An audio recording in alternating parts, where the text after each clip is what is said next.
Hi, everyone. Dr. Carolyn here, and today we're going to be talking about food shaming, or you'll never lose weight if you eat that, or are you really going to eat all of that? I'm just giving you some examples of how food shaming happens.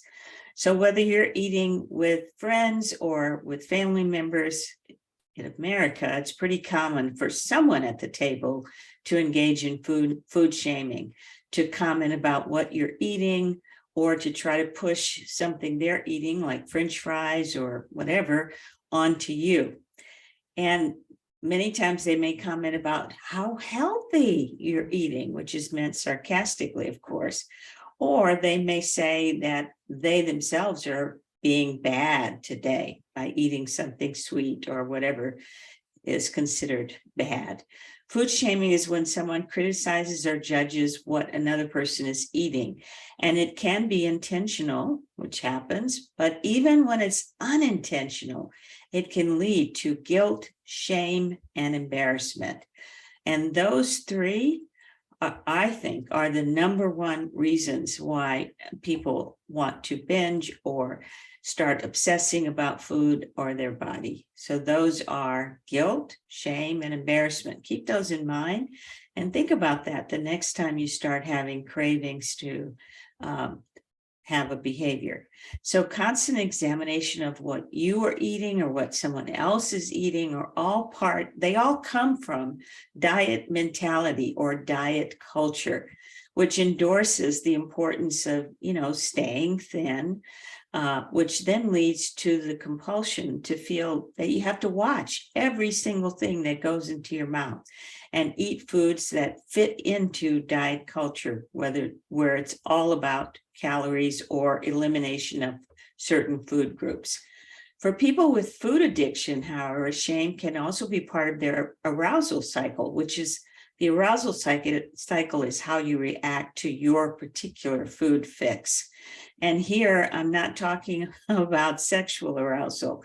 I'm talking about the arousal to certain foods that you crave. So the arousal cycle consists of three phases. The first phase is preoccupation or anticipation. So you think about going to the grocery store to get your food fix, whether it be a bag of Oreos or certain chips or other foods. And you start then to obsess about it and can't wait to get your hands on the food, can't wait to go to the store. You look forward to it with great anticipation. Phase two, you get the food and you really do get your own high out of it. You're enjoying the experience of eating your food fix. Sometimes that can put you in a state of excitement or into a kind of like a trance-like state. And then the third phase is after you have your binge, is called the withdrawal or letdown phase. In this phase, you're feeling low, disgusted, shameful, or guilty. You may also have had some physical after effects of indulging in your food fix, such as bloating, digestive problems, joint aches, or generalized fatigue. So food shaming can come from comments that are made about what you're eating, as I mentioned, or you can shame yourself by having an internal dialogue that is constantly judging what you eat and obsessing about whether or not you should eat certain foods and avoid others. Food shaming can also lead to letting other people influence what you eat or don't eat. Sometimes well-meaning comments are made that make you feel pressure to eat more, eat less, or eat something different than what your body needs to nourish itself or what you just want to eat. So here are some food shaming examples. One would be, wow, are you going to eat all of that? Number two, are you sure you want to eat that? Number three, do you realize that what you're eating is not healthy for you? Number four, haven't you had enough cake or French fries or fill in the blank? Number five, you'll never lose weight if you eat that. Number six, is that all you're eating? You're already skin and bones. Now, you might be more susceptible to food shaming if you're a person who has been yo-yo dieting since childhood, because that deeply embeds that diet mentality into your brain. And it also embeds what we call the black-white mindset. This leads to thinking that certain foods are either good or bad, and you have to avoid the bad category, which obviously sets you up for wanting to eat those foods. So when you put a food in the bad category, you're setting yourself up for deprivation, which is always the predecessor to your next binge. However, inevitably, you will find that when you deprive yourself of food you want, it only sets you up for that next binge. Now, social media can also be a purveyor of food shaming, with influencers touting detox teas or healthy diets and showing pictures of that are idealized or photoshopped, I'm sure. So you may also have food rules that, if you break, can lead to food shaming. Rules like you have to clean your plate before you can go get dessert, or never eat dessert. In some families, food was used as a reward.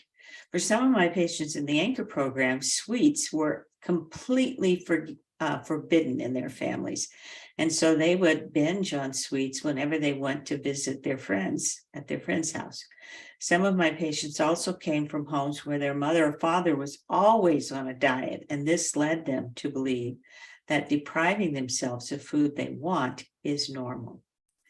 What can you do to stop food shaming, both from other people and also from yourself? Well, number one, speak up for yourself, no matter who is the source of food shaming. You can politely request that discussions about what other people are eating be prohibited, and that people don't push second helpings or leftovers on other people. Number two, recognize that what you eat is no one's business, and set boundaries with your friends and family around what makes you uncomfortable when sharing a meal with them. Number three, start to become aware of the internal voice that engages in food shaming thoughts, and come up with a statement you can use to interrupt those thoughts. So, for example, you could use an affirmation like, I am healing my shame around food. But whatever works for you, you want to intervene when you have those food shaming thoughts. And then number four, reassert your own right to enjoy what you eat. Full stop. If you can, just allow yourself to mindfully eat whatever you choose to eat. In other words, eat the cake, and then resolve not to let your inner voice shame you about what you ate. Your goal should be to take pleasure in what you eat while nourishing your body and enjoying the experience of eating. Eat the food you love and take joy in every bite. I hope this was helpful. If you're interested in talking about your own food or body image issues, please sign up for a free consult. The information and the link are in the notes below. Please subscribe to my YouTube channel, and that way you can get notifications of upcoming videos. And feel free to share this with anyone who you think might want to see it. Thanks for watching.